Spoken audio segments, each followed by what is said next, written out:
Je m'appelle David et je n'avais jamais imaginé que ma passion pour l'aventure m'amènerait ici, dans cette jungle impitoyable. Le jour où tout a basculé, je n'étais qu'un passager d'un petit avion qui traversait une vaste étendue de forêt vierge, profitant de la vue magnifique sur la canopée verdoyante qui s'étendait à perte de vue. Le vol était censé être calme, presque monotone, jusqu'à ce que tout s'effondre en un instant. Tout s'est passé si vite. Un bruit étrange, une vibration anormale, puis le moteur s'est arrêté, plongeant l'avion dans un silence terrifiant. Le pilote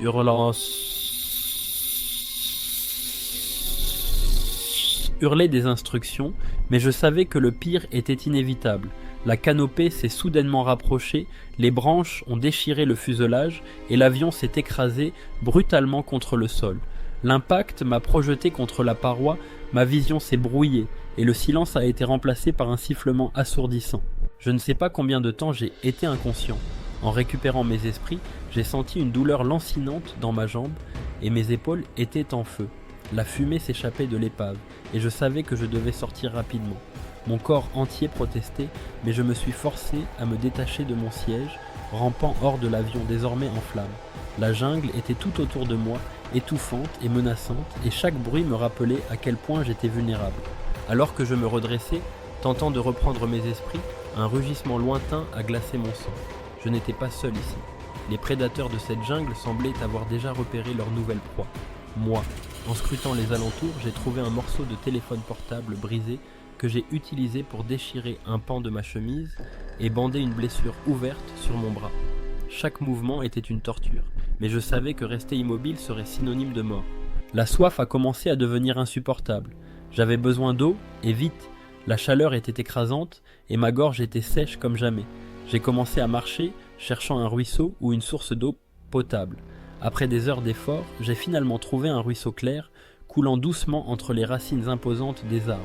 Mais quelque chose n'allait pas. Des empreintes fraîches longeaient la rive. Des prédateurs étaient passés par là récemment, et peut-être étaient-ils encore tout près. Je n'avais pas le choix. J'ai bu rapidement, tout en restant alerte, mes yeux scrutant chaque ombre, chaque mouvement entre les arbres. Une ombre s'est faufilée près de moi, et mon instinct a pris le dessus. J'ai grimpé à un arbre massif, cherchant refuge parmi ses branches élevées, mais à peine avais-je trouvé une branche solide que j'ai senti un mouvement. Un serpent, gros et venimeux, enroulé juste à côté de moi. Mon cœur s'est arrêté une fraction de seconde et j'ai prié pour que le reptile ne m'attaque pas. Quand j'ai finalement estimé que le danger était éloigné, j'ai décidé de descendre de l'arbre. Je ne pouvais pas rester là indéfiniment. Pour éviter de laisser une piste trop facile, j'ai commencé à traverser le ruisseau à contre-courant, mes pieds s'enfonçant dans la vase, les yeux constamment en alerte. Soudain, un bruissement à ma droite. Avant même de réaliser ce qui se passait, un léopard a bondi depuis les fourrés. J'ai esquivé de justesse, me jetant à terre, la panique me faisant perdre le contrôle de mes mouvements. Je me suis relevé, couvert de boue et de sang. Mon bras était maintenant à vif et mes jambes étaient en état de choc. J'ai décidé de m'éloigner du lieu du crash. Plus je resterais proche de l'avion, plus je serais une cible facile. La jungle était dense et le bruit des oiseaux et des animaux était assourdissant, comme s'ils déclaraient la jungle leur territoire exclusif. Je devais être capable de me défendre. Avec une branche solide et une pierre pointue, j'ai commencé à façonner une lance de fortune. C'était rudimentaire, mais c'était bien mieux que rien. Quelques heures plus tard, alors que je progressais lentement, j'ai marché sur un nid de fourmis géantes. En un instant, elles étaient sur moi, mordant à travers mes vêtements. J'ai hurlé de douleur, me débattant frénétiquement pour les enlever de mes jambes. Chaque morsure était comme un coup de poignard, et j'ai fini par me jeter dans un petit ruisseau pour m'en débarrasser. En continuant mon chemin, j'ai repéré une clairière à quelques dizaines de mètres, avec un petit promontoire surélevé. Cela semblait être un bon endroit pour camper la nuit, loin des prédateurs au sol. Utilisant des feuilles de palme et des branches, j'ai construit un abri sommaire pour me protéger des intempéries et des créatures nocturnes. Le soleil s'était éteint et la jungle devenait un lieu étranger et effrayant. Allumer un feu était une priorité. Après plusieurs essais infructueux, des étincelles ont finalement pris et une flamme vacillante est apparue. Le feu était mon seul espoir de tenir les prédateurs à distance. Mais la nuit a été loin d'être paisible. Des hurlements résonnaient dans la jungle, des yeux brillants apparaissaient entre les arbres, scrutant mon petit campement. J'ai passé la nuit, une lance à la main, les muscles tendus, prêt à me battre pour ma survie. Puis vint l'attaque. Un jaguar, furtif et silencieux, s'est approché de mon abri. Ses yeux étaient fixés sur moi et j'ai su que c'était lui ou moi. En brandissant un bâton enflammé, j'ai réussi à le repousser, mais je savais que je ne pouvais pas rester ici plus longtemps. J'ai pris le peu de provisions que j'avais et j'ai fui mon abri improvisé, marchant à travers la jungle sous la lueur tremblante de la lune. Les ennuis ne s'arrêtaient jamais. Alors que je traversais une zone marécageuse, le sol a commencé à s'enfoncer sous mon poids, des sables mouvants. Mon cœur a battu à tout rompre tandis que je luttais désespérément pour m'en sortir. Utilisant une branche comme point d'appui, j'ai réussi à me tirer hors du piège, épuisé et couvert de sueur froide. Mon chemin a été interrompu par un ravin. Impossible de le contourner, il fallait le traverser. J'ai trouvé une liane suffisamment épaisse et solide.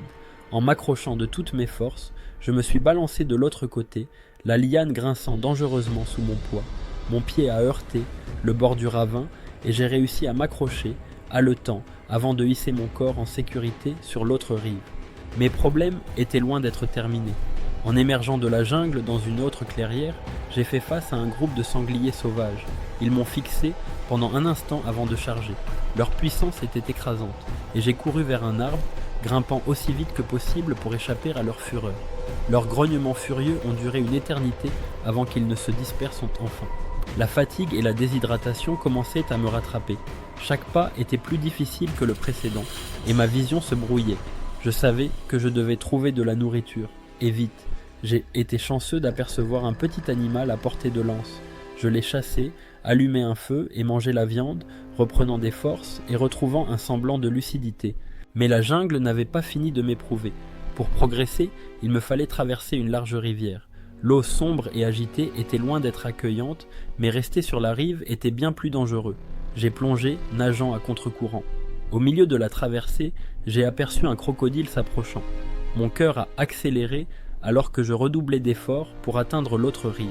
Le reptile a été à quelques centimètres de mes jambes lorsque j'ai finalement touché terre, haletant, à bout de souffle mais vivant. En sortant de l'eau, des bruissements étranges se sont fait entendre au-dessus de moi. Des singes s'agitaient dans les arbres, apparemment perturbés par ma présence. Avant que je ne puisse réagir, ils ont commencé à lancer des branches et des fruits dans ma direction. Je ne pouvais pas me permettre de perdre du temps. Je me suis déplacé aussi vite que possible, esquivant leurs projectiles et m'éloignant de la zone. Mais alors que j'avançais, une douleur intense s'est propagée dans mon bras. L'une de mes blessures s'était infectée et la fièvre commençait à monter. Chaque pas devenait une épreuve et je savais que je devais trouver un remède avant que l'infection ne s'aggrave.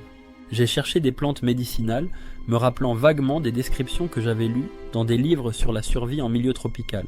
Après des heures de recherche, j'ai trouvé des feuilles qui, selon mes souvenirs, avaient des propriétés antiseptiques. J'ai mâché les feuilles et les ai appliquées sur la plaie, espérant que cela suffirait à stopper l'infection. Alors que je me reposais un instant, épuisé, j'ai aperçu des silhouettes humaines à travers la végétation. Un petit groupe de guerriers de la jungle, armés de lances, me regardait avec méfiance. Je savais que je devais rester calme. Ils pouvaient être ma seule chance de survie, mais ils pouvaient tout aussi bien me voir comme une menace. Les guerriers m'ont encerclé, leurs yeux fixés sur moi, leurs lances prêtes à frapper. Je me suis accroupi, levant les mains en signe de paix. Après un moment de tension, ils ont décidé de me capturer, m'attachant les mains et me conduisant à travers la jungle. Leur camp était rudimentaire, mais il offrait une certaine sécurité contre les prédateurs. Après plusieurs heures, ils ont finalement décidé de me libérer. J'avais réussi à leur montrer que je n'étais pas une menace. En échange de ma promesse de quitter leur territoire, ils m'ont aidé à soigner mes blessures avec des herbes locales. Le soulagement était immense et je savais que je leur devais la vie. Je suis reparti, plus déterminé que jamais à quitter cette jungle infernale, mais la route était encore longue. Peu de temps après avoir quitté le camp des guerriers, je suis tombé sur un lézard géant qui m'a barré la route. Il a pris une posture menaçante, sifflant et gonflant sa gorge. J'ai brandi ma lance de fortune, prêt à me défendre. Après un moment qui m'a semblé interminable, le lézard a finalement reculé et disparu dans les fourrés. Mon chemin m'a conduit à une cascade. L'eau semblait pure et j'espérais qu'elle était potable. En escaladant les rochers pour atteindre le sommet de la cascade, j'ai glissé et suis tombé lourdement, me blessant à la cheville. La douleur était atroce, et chaque mouvement était un supplice. Je me suis traîné jusqu'à une grotte proche pour me reposer. La grotte semblait être un refuge idéal, mais en entrant, j'ai rapidement découvert qu'elle était le repère de chauves-souris. en allumant une petite torche improvisée, j'ai réveillé la colonie et des centaines de chauves-souris ont commencé à s'envoler, me frôlant et m'aveuglant presque. J'ai dû quitter la grotte en urgence, mon cœur battant la chamade. En sortant, j'ai accidentellement dérangé un nid de guêpes. Les insectes m'ont attaqué sans pitié et j'ai couru à travers la jungle, essuyant des piqûres douloureuses. Chaque piqûre me faisait grimacer et la douleur s'ajoutait à l'épuisement général qui menaçait de me submerger. Comme si cela ne suffisait pas, une tempête tropicale a éclaté soudainement. Le vent hurlait à travers les arbres, la pluie tombait en trombe, rendant chaque pas encore plus difficile. J'ai trouvé refuge sous un rocher, m'abritant tant bien que mal de la fureur des éléments. La jungle semblait vouloir m'engloutir, mais je refusais d'abandonner. Lorsque la tempête s'est calmée, j'ai repris ma marche, déterminé à quitter cet enfer vert. Près de l'épave de l'avion, j'ai retrouvé un couteau de survie parmi les débris. C'était un regain d'espoir. Avec ce couteau, je pouvais me défendre plus efficacement et me frayer un chemin à travers la végétation dense. Alors que je progressais, j'ai entendu un bruissement étrange. Un anaconda se déplaçait silencieusement à travers la jungle, sa silhouette massive ondulant entre les arbres. J'ai grimpé rapidement dans un arbre, observant le serpent passer juste en dessous de moi. De mon perchoir, j'ai aperçu une colline dégagée à l'horizon. C'était peut-être ma chance de sortir de cette jungle.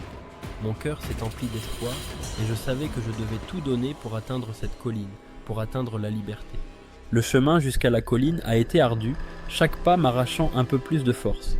Mais l'espoir de sortir enfin de cet enfer me poussait à continuer. J'ai franchi des rivières, escaladé des rochers et évité de nombreux prédateurs en cours de route. Finalement, après des jours de marche, j'ai atteint la colline. En haut, une vue dégagée s'offrait à moi.